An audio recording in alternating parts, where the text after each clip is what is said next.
She has arrived. Shouldn't we be nervous? Yeah.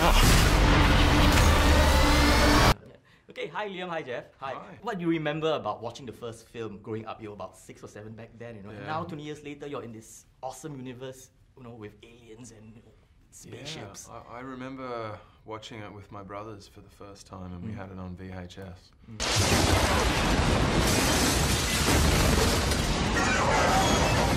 Yeah, at that time, being 6 or 7 was pretty mind-blowing, I think. Jeff, what was it like working with all these young cast? You're the like elder statesman on and off screen, you know. Well, I was I'm elder, but I was no statesman. Off screen, no, I'm trying to get better myself and learning from Liam and a lot of good people. Charlotte Gainsbourg is in it. I felt like I was learning from her. You know, she's done those movies with Lars Van Trier. Did you see her in those movies? It's awesome. Yeah. Antichrist, Melancholia, and Nymphomaniac. I'd like to work with him. He's really special. And So Jeff, what's like going back into David's skin? You know, the world was pretty lucky when David showed up in Washington '96 and pretty much saved the world. And right now, what's he doing?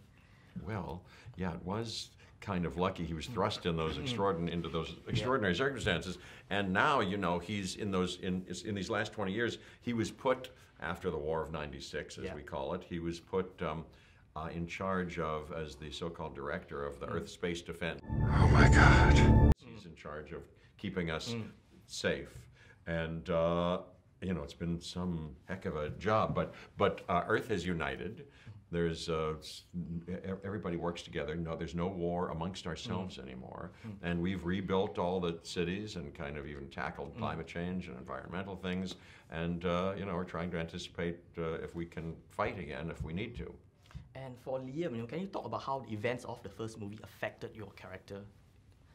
Yeah, well, the backstory for my character is he lost his parents in the first attack.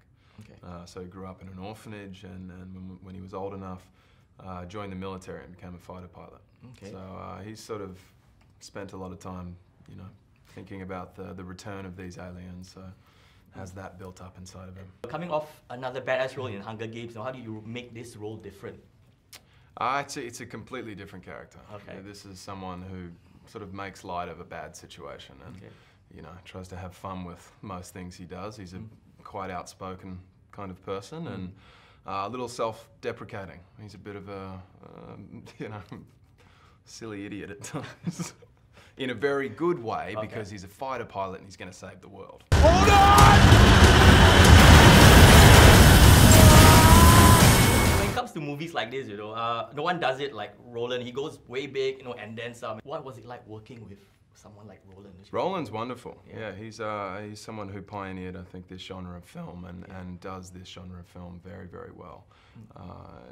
Has such a talent of making things feel grand and epic, and the stakes are always very high in his films, and he does that wonderfully. He's really something. He loves actors and likes to, you know, collaborate with you. Likes to pick nice people and good people, and but he's, as Dean Devlin said, who's worked with him on the first one and many movies since, has never seen him with such a fire in his belly. He said, and sure enough, he's a real force. We worked like 16, 17-hour days every day, and he's, you know, we kind of came and went back to a trailer, but he was on fire. And also, what can you say about Roland's approach and his vision of this universe that he created 20 years ago? What's his approach? Yeah. I didn't know until a month or so ago when we were doing some of this, and he said, you know, the first impulse that Dean and I had in making the first one is that we'd seen and been fans of Irwin Allen's disaster movies of the 70s, like Towering Inferno, and said, hey, let's do a contemporary movie of that. We think that would be cool, you know.